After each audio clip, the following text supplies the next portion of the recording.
te lo decía hoy desde tempranito, vamos a hablar de la salud de nuestro cuerpo, de algunas lesiones que pueden ocurrirnos por algún accidente o por alguna actividad deportiva. Ya está con nosotros el doctor Sebastián Green. Hoy, Seba, ¿cómo estás? Buenos días. Hola Gusti, ¿cómo va? Vamos a hablar del ligamento cruzado posterior. De la rodilla. De la rodilla. Bien. Bueno, ¿cuántos ligamentos tenemos primero en la rodilla? En la rodilla tenemos varios ligamentos, la vuelta pasada lo habíamos charlado, el más común que la gente de más conocimiento es el ligamento cruzado anterior. Atrás de este viene el cruzado posterior, que es el que vamos a hablar hoy, y después tenemos uno interno y uno externo. Son 4 ligamentos en total, como muy importantes. Bien. En las lesiones del cruzado posterior, generalmente son menos típicas que la del cruzado anterior.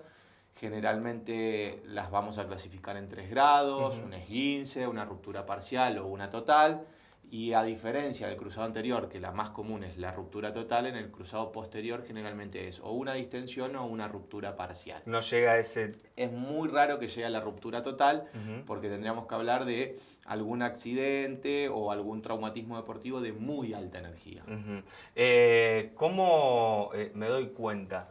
Generalmente el paciente, como veníamos hablando, sufre algún accidente de tránsito, por ejemplo, generalmente los que van adelante, porque choca la tibia con el guardabarro, con el volante, y ahí la tibia se va hacia atrás y ahí es cuando lo lesiona.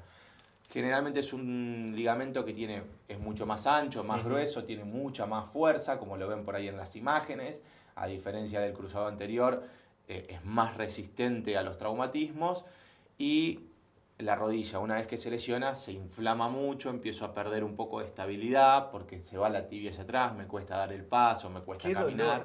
Es muy doloroso, es muy doloroso. Incluso hasta en la comparación con el cruzado anterior, por ahí a veces cuando vos te lesionás el cruzado anterior, al día o a los 2 días podés caminar. En cambio, con alguna molestia. Con molestia, pero con el cruzado posterior es como que es más dificultoso todavía. Porque se va la tibia hacia atrás y como que sentís ese clic todo el tiempo. Decías que hay 3 niveles en esta lesión. Exacto. ¿Cómo se trata cada uno de los niveles? Bien, en lo que es el tratamiento, el 80% o 90% de los casos de ligamento cruzado posterior son esguinces o rupturas parciales que generalmente con un buen tratamiento kinésico, una rehabilitación con algún profesor de educación física, o sea, gimnasio y fortalecimiento, el paciente puede seguir su vida diaria.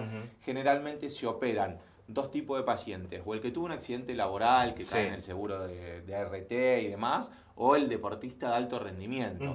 Por ahí si tenemos algún chico de 15, 16 años que juega al básquet en Santa Fe y demás, siempre se intenta hacer un tratamiento ortopédico con el kinesiólogo, con el profe. Claro, porque todavía está en esa edad de seguir creciendo. Y la cirugía se deja en el caso de la ruptura total y que generalmente el paciente tenga inestabilidad, que después de 1 o 2 meses de rehabilitación sienta mucha inestabilidad. Justo eso te iba a preguntar, el tiempo es prolongado, ¿no? Sí. Incluso a diferencia del cruzado anterior, cuando vos se te rompe el cruzado anterior, automáticamente vos, por ejemplo, venís a mi consultorio a la semana 10 días y ya se programa la cirugía. En cambio, en el cruzado posterior, a pesar de que esté roto, al paciente se lo manda un poquito a kinesiología, casi un mes, mes y medio, a ver cómo estabiliza, por ejemplo, la rodilla.